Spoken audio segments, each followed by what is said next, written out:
So we are talking today to Cole Richman. Cole Richman. And I want to say Cole? Richmond. I know, no, but it's Richmond. I grew up in Richmond, Virginia, Cole. Right. That's all right. I'm used to it now. He's like Yeah. a rich man. That's Rich- how it's spelled. Rich man.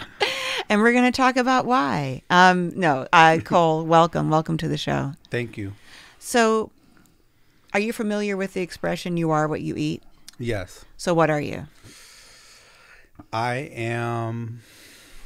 That's such a great question. I am deeply fried. Deeply fried. You eat a lot of deep fried stuff. I have been leaning towards comfort food. Yeah. I'm trying to get away from it, but it seems to be difficult. Yeah. What was the last person? Oh, she was a dumpling. Oh. She said she eats a lot of dumplings. Dumplings are good too. Dumplings are good, Especially deep fried. Especially Yeah. deep fried. I knew you were going to Exactly. say that. Exactly. Uh-huh. Thank you for that. I am Laura Cathcart Robbins. This is the only one in the room, but I'm never the only one in this room because, as usual, my boyfriend, producer, and co-host Scott Slaughter, who I call Hun, is here as well. Hi, honey. Hey, honey. Mm-hmm. So today we're talking to Cole Richman. He is the founder and creative director of Bottom Bunk Sneaker House. Very exciting. That is super cool. So you're going to hear why this is so exciting in a second. But first I want to ask you before we start the interview, how do you identify? He, him. Him. Okay. Anything else? No. Okay. Cole. Rich Cole. man. Yeah. Okay. So we're going to get all the way up to you starting this incredible business, but I want to start back. And I believe you were 14 when you first went to recovery meetings, right? Correct. And then also, did you go to Juvie then as Yeah. well? So tell me about those two things. You know, I got introduced to drugs and alcohol around 12 years old. I remember the first time that I smoked weed. My parents got divorced when I was younger, and at the time I was living in San Antonio, Texas, and I was spending the summers out here. In Los Angeles. Out here in Los Angeles. Sorry. Yeah, yeah. And I remember I got off the plane one summer, went to my dad's house. My best friend growing up was my next door neighbor. He was a couple of years older than me. I immediately got to his house, ran inside. We were hanging out in his room, and he was like, "Have you ever smoked weed before?" And my immediate answer was, "Yes, of course. I smoke weed all the time." And I had no idea what weed was or Right. had ever seen it before. And I smoked it, and I remember the first thing I felt was relief, truthfully. And Yeah. I didn't know this consciously necessarily at the moment, that I didn't like the way that I felt. And for the first time I felt different, Yeah. and I felt way more comfortable like that. And so I began a chase that lasted 2 years before my decisions led me to getting incarcerated. Wow. So were you incarcerated first or were you in recovery program first? No, my drug use sped up, got really fast. I was smoking heroin at 14 years old.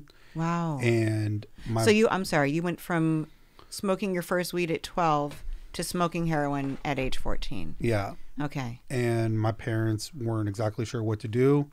My mom moved me back out here to California, to Los Angeles. And the rule of living at my dad's house was I had to go to a rehab center after school every day doing outpatient. Uh-huh.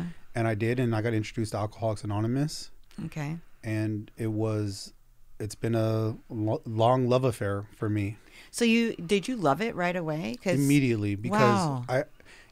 one of the things that I'm sure a lot of people, especially in recovery, the opposite of addiction, people say, is connection. Mm-hmm. And so for me, I've always craved that. Yeah. And Alcoholics Anonymous is a great community of people that are going to be ever accepting, loving, for the most part. And so As best they can, right? As best they can. Yeah. Exactly. And for me, I found a home, especially with the young people's meetings, and it felt good. It finally felt good. normal. Yeah. How did it compare to that first hit of weed? Very similar. Very similar. In the sense that as I was getting acclimated into recovery, especially at 14 years old, Yeah. Drugs became an avenue in order for me to make friends. Recovery became an avenue for me to make friends, Yes. connections. Yeah. And so it spearheaded what started my change. And it really did start at 14. It was ups and downs, but I definitely, stuff that I learned at 14 in AA, I still utilize today. Right. So you smoked weed at 12, loved it. Loved it. And it put you on a fast track to harder drugs like smoking heroin by 14.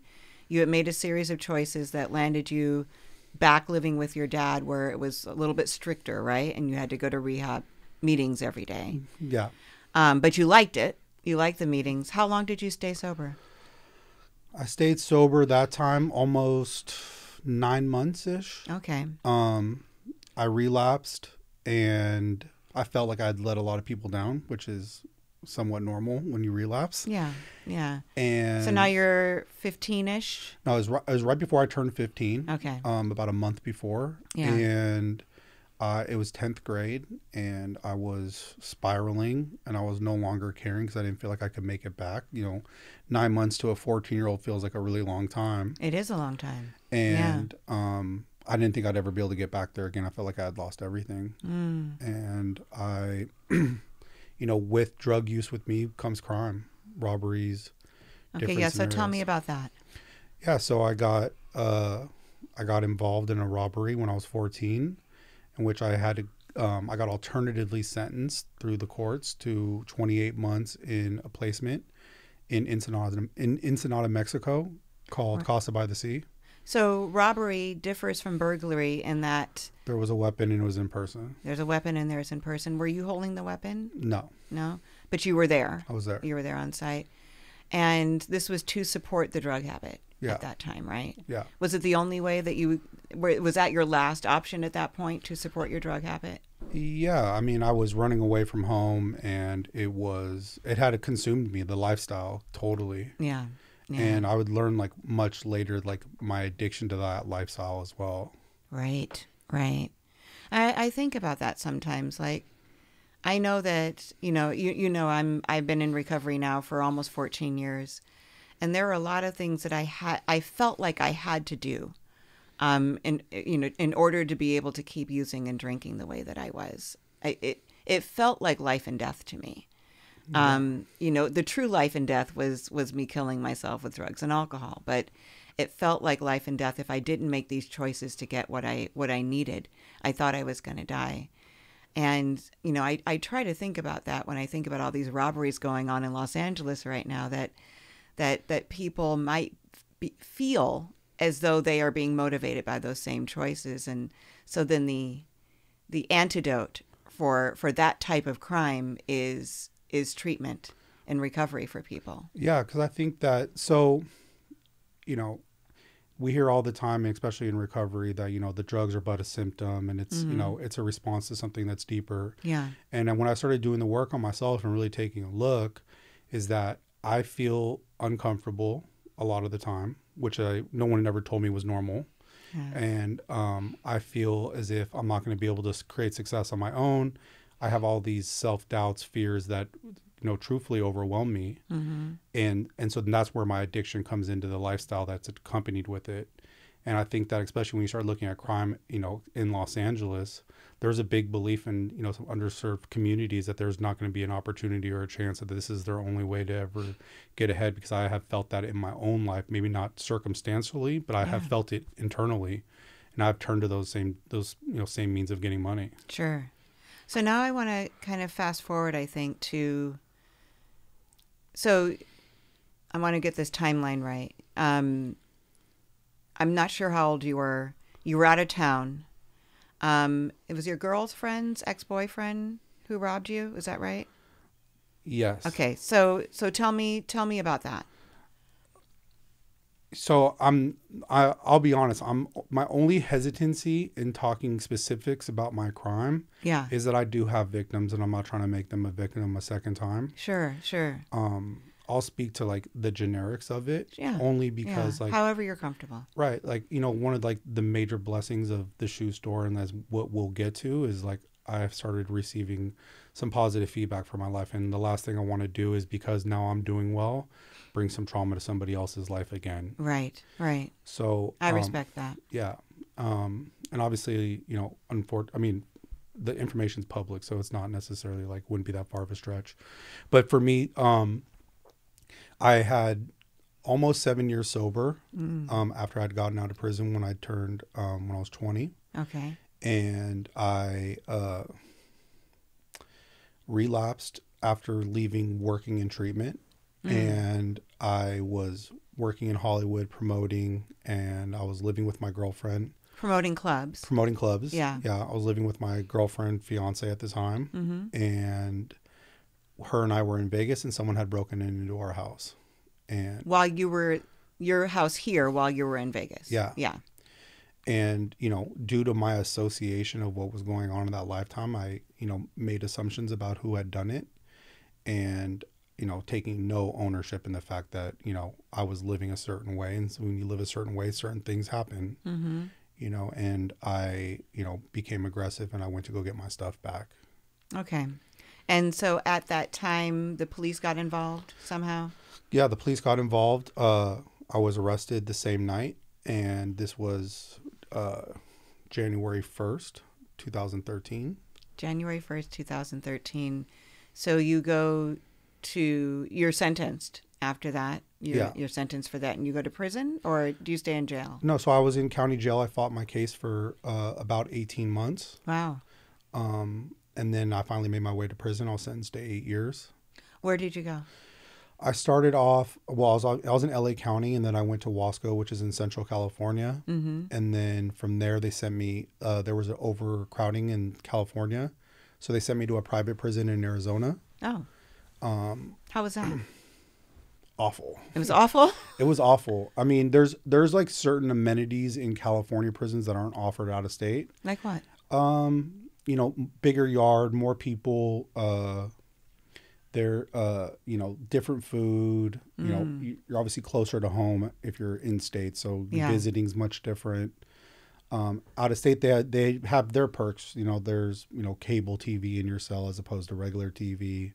The food was really bad. So you got cable TV, bad food in Arizona? Yeah. And there was no correctional officers there. They were all security. So you go from a place that can be potentially really violent, where there's no guns on the facility, to from a place where there are guns, and where, you know, that's your last layer of safety at the end of the day. Wow. Were you scared there? I'm not too ashamed to admit that I was probably scared the majority of the time I was in prison. You know, I probably wouldn't have said that when I was there. But, you know, I in jail this time for the first majority of my prison term. I lived a fast lifestyle where I was involved in drugs, borrowing money, doing this, doing that, doing it, whatever to stay high. In prison? In prison. To try to, you know, get through. You know, I had some, you know, physical stuff, health stuff that went on. And, you know, it was up and down the whole time. What kind of drugs were you doing? Heroin, you know, mostly. Were you still smoking it at that point? No, I was using needles, yeah. Wow.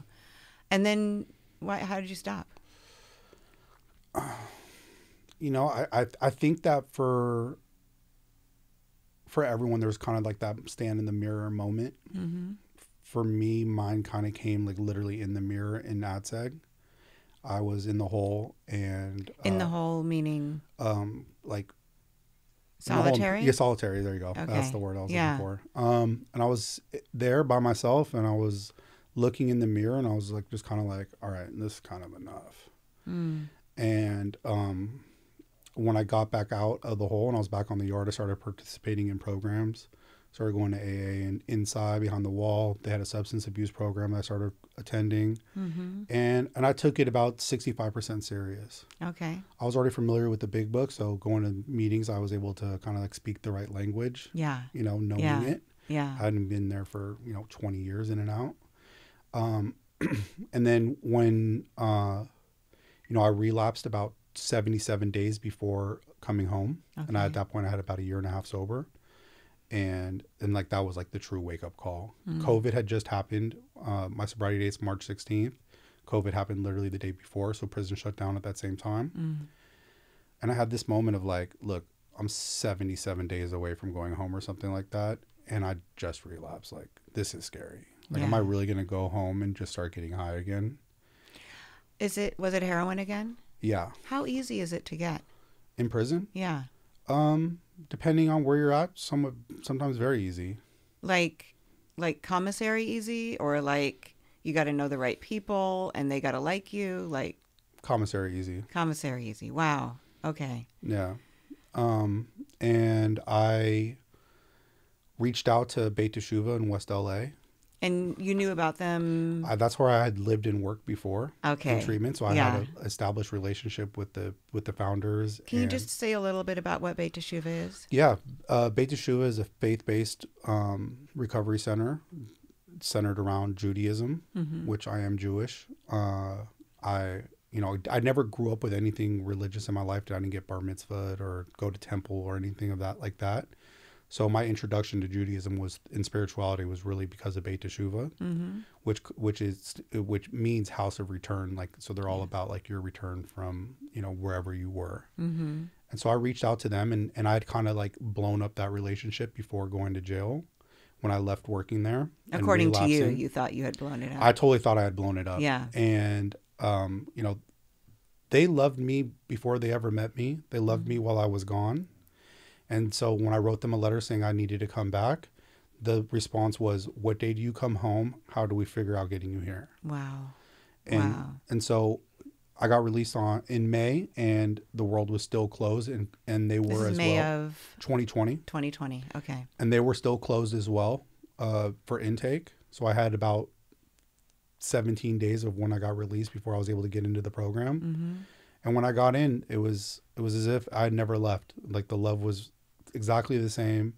People cared about me in the same exact way from when, the day that I left or the day that I got there the first time. Wow. That's, I mean, you truly returned home, right? Yeah. Like, that's just, I mean, that's really moving. I think that's what the name is, and that you thought you blew it and you wouldn't be able to go back there, but you were desperate enough, right, to write that letter in the hopes that you could.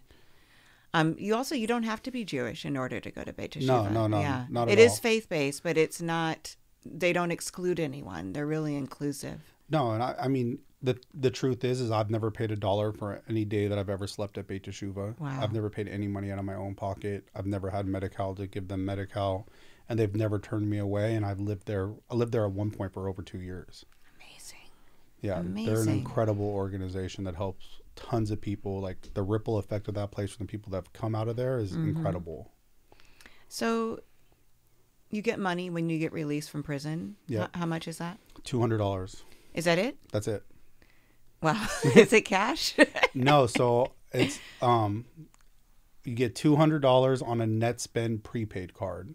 Okay. I think I had like $31 that was on my commissary that was also on there. So I had like $231 when I got released. And since when I came home, I went to Beit T'Shuvah. I think that money just stayed on the card until I was there at Beit T'Shuvah. My roommate was doing tennis shoes online during COVID.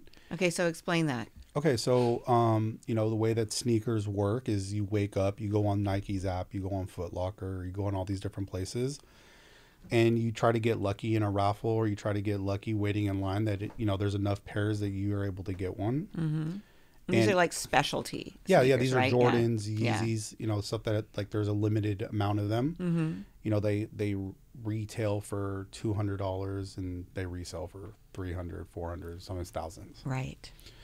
And so he was doing it, and we were in our room, like we did all of our groups on Zoom, everything.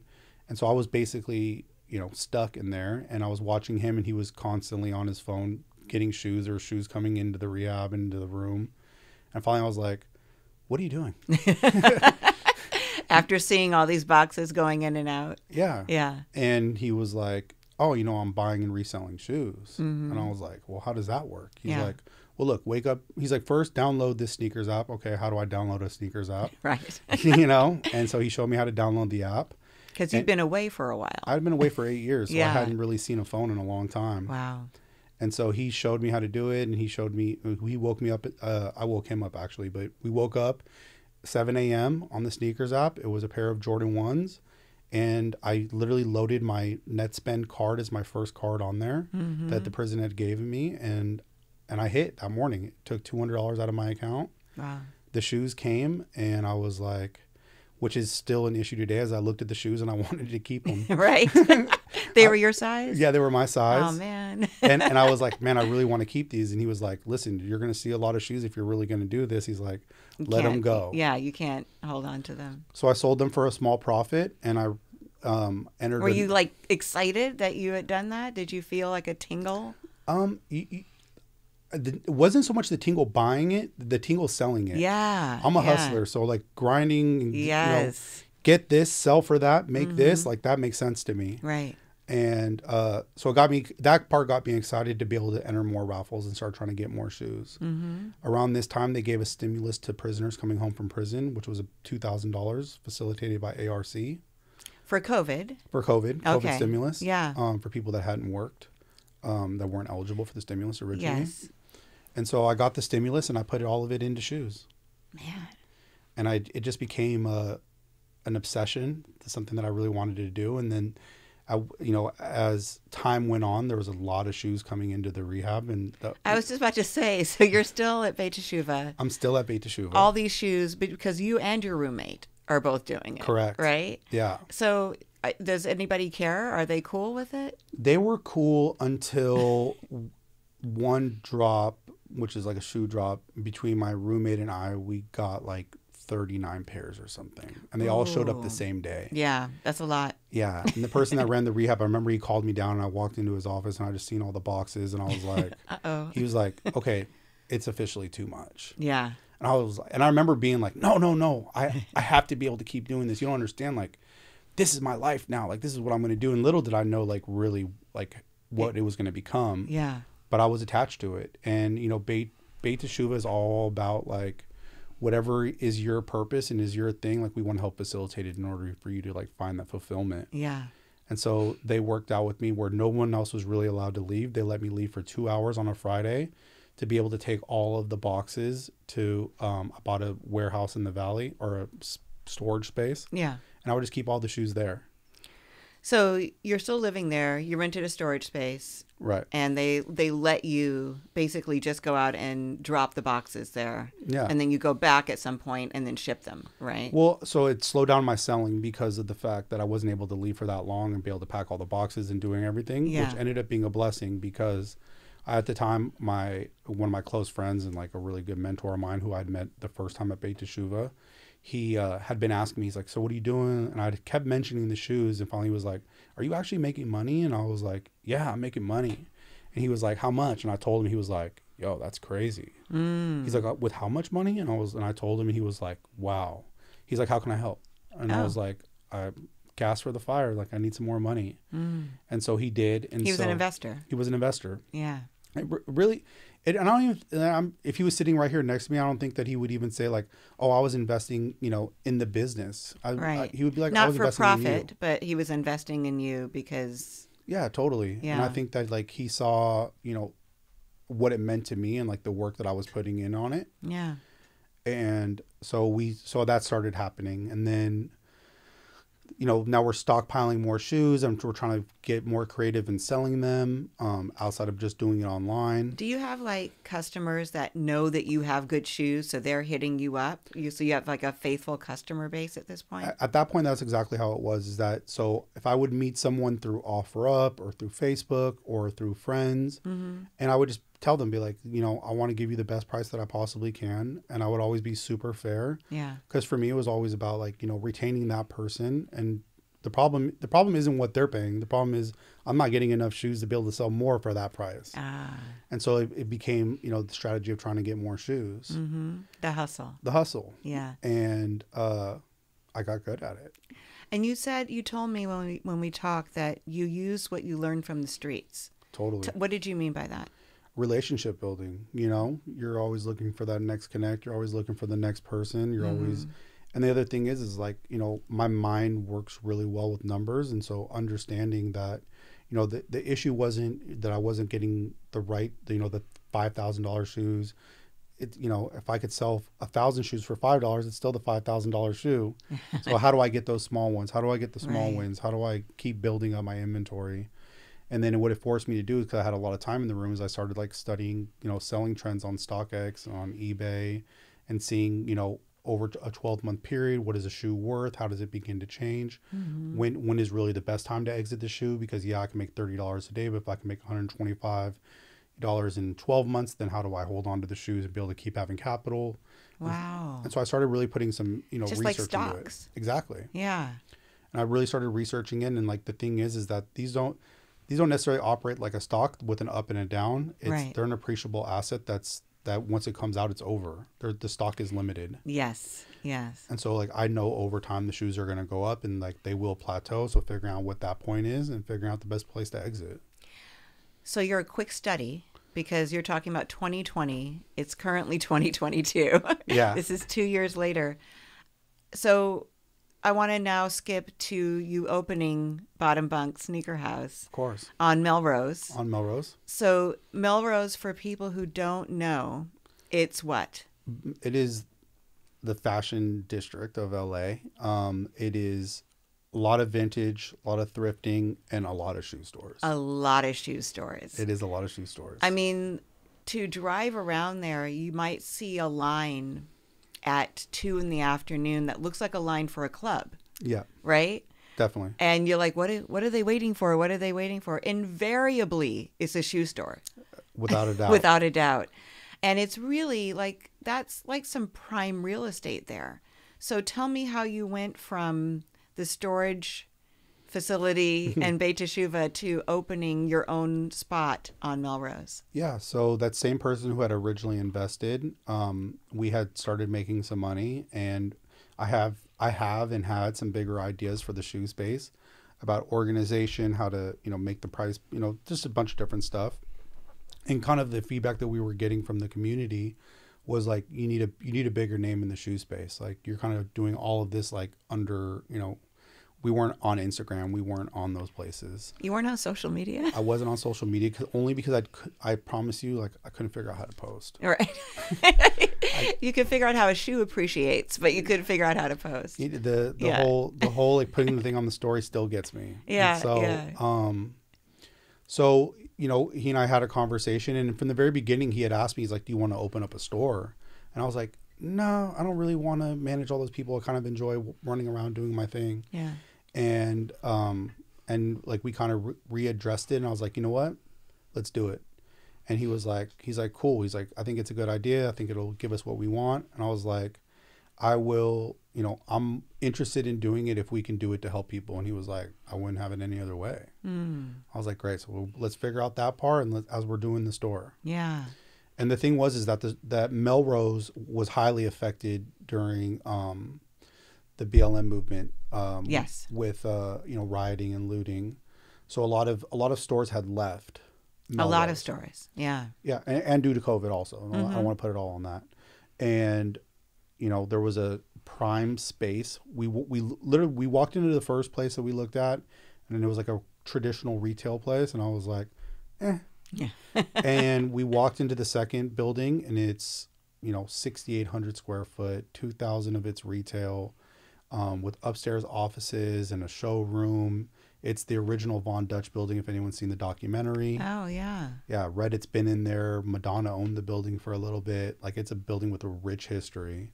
And I walked in and I felt like I was like transported to like 1992 New York with like Wu-Tang playing in the background. And I was like, I'm home. This is it. We have to make it happen. How did that feel? Being someone who was incarcerated just recently, who had looked in the mirror and said, there's got to be something else. You've got to do better. Whatever it was that you said to yourself. Mm-hmm. And then wrote that letter in desperation to Beit T'Shuvah, hoping that they would take you back. Very humble stuff, right? Mm-hmm. Like, I don't know what your expectations were then, but I can imagine that they were, I'm going to be opening my own spot in about a year. and it's going to be this iconic spot on Melrose. How did that feel? Overwhelming. And I'll, there, especially in the beginning before we opened, a ton of fear and a lot of like self-doubt, which can be a very dangerous place for me. And my mentor and my partner and my friends and my family, they were constantly reminding me that like, you've done the work.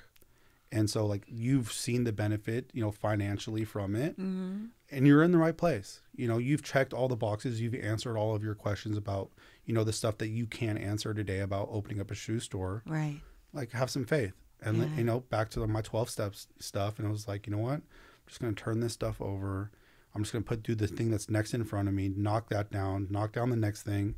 And, you know, we signed the lease in the end of July and we opened November 19th. Amazing. Amazing. Did you, with this influx of cash, did it ever make you feel like you wanted to get high again? No, you know, it's when people, because, you know, I've had a couple articles come out. And so a lot of people have asked me, they're like, well, how did you do it? How did you do it? I'm like, I spent no money. Yeah. You know, I still haven't really taken money out of the company. I'm, you know, since the very beginning, I've only ever taken out what I needed to cover my bills. I try to live as simply. It's a smart way. Try to live as simply as possible, because the one thing I recognized is that in order to make money, you need more shoes. And if you need more shoes, you need more money. Right. And so if I'm taking money out, it means I'm taking away shoes from the pile. Yes. And so, you know, I've always been really dedicated to try to make sure that this works. Right. I mean, that's so smart to keep it like that.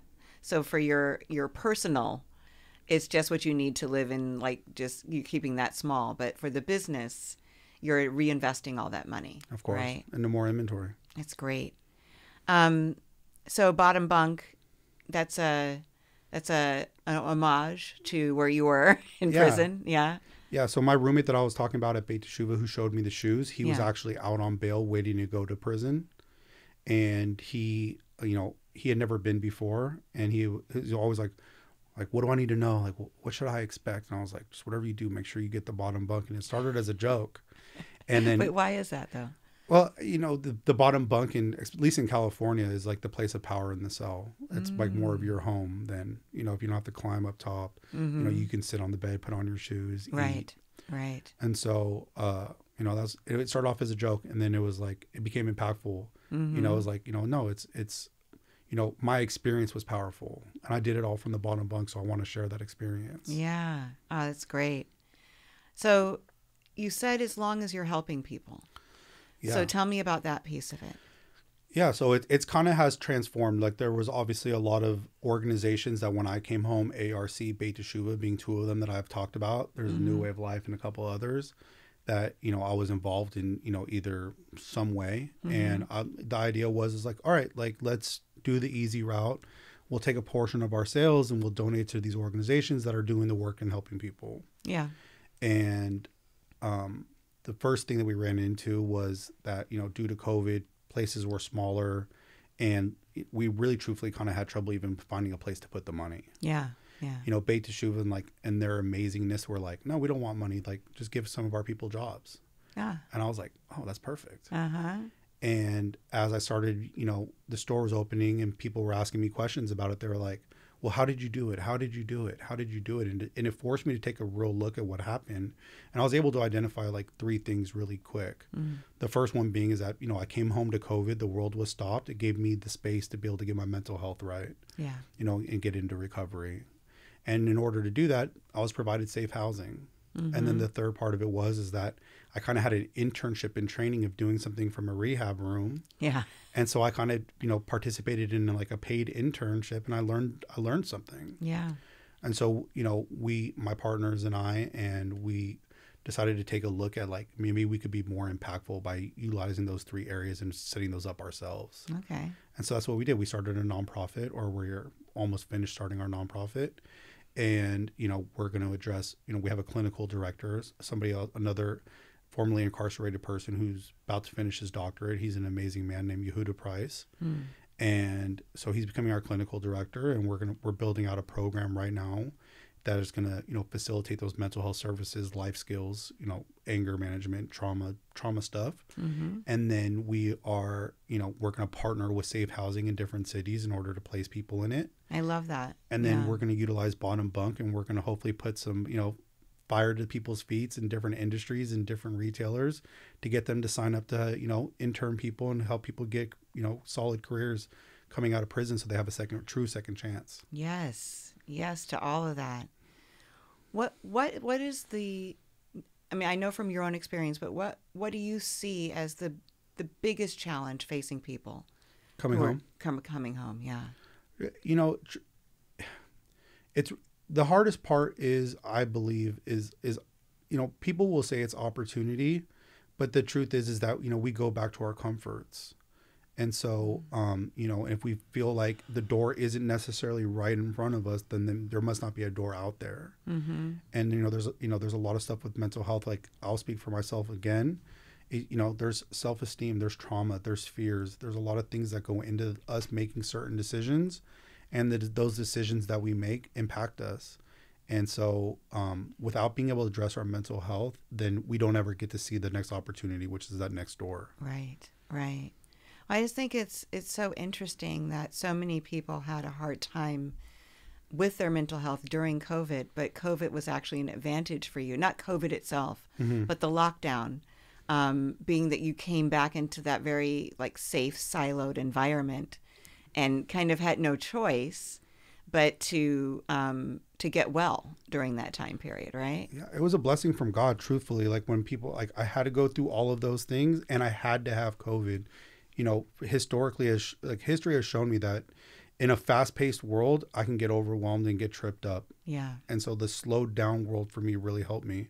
And I've also, it's gone both ways in COVID, right? There's the person who was isolated at home and was completely depressed and their drug use picked up, or it advanced their addiction quicker. Yes, right? yes. And then there was also the people that sat at home and all of a sudden, got stuck looking at themselves and jumped into whatever their recovery looks like. Mm-hmm. It's been a both and, truthfully. Yeah, and so for me, like, I was kind of like the third piece where it was like, it worked out best.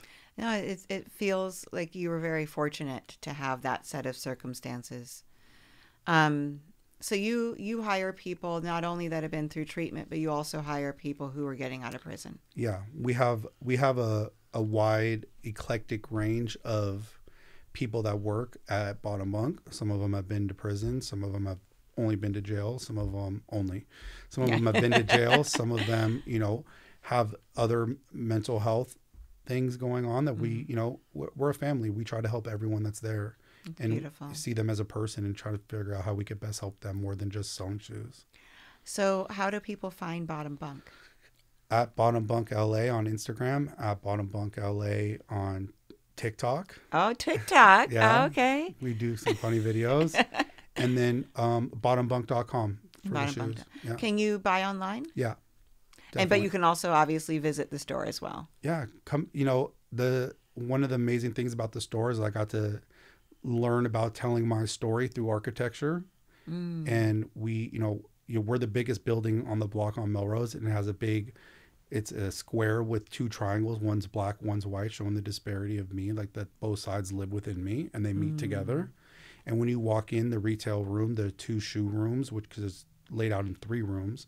And so 2 of them kind of have like the prison homage with the lighting and the black bars. Yeah. Very not kitschy, right? It's very tasteful. It's telling a story. Exactly. And we have our mission on the wall for you to read. And then when you walk up 4 stairs where we have our clothing room, it has running water epoxy where it looks like it's water running. And there's a sky ceiling to symbolize, redemption for me, which is a big piece of getting Bill outside, water, flow, freedom. And then in the back room, we actually have a prison payphone, which for me was my redemption inside prison, where, I started doing the work to get back with my family.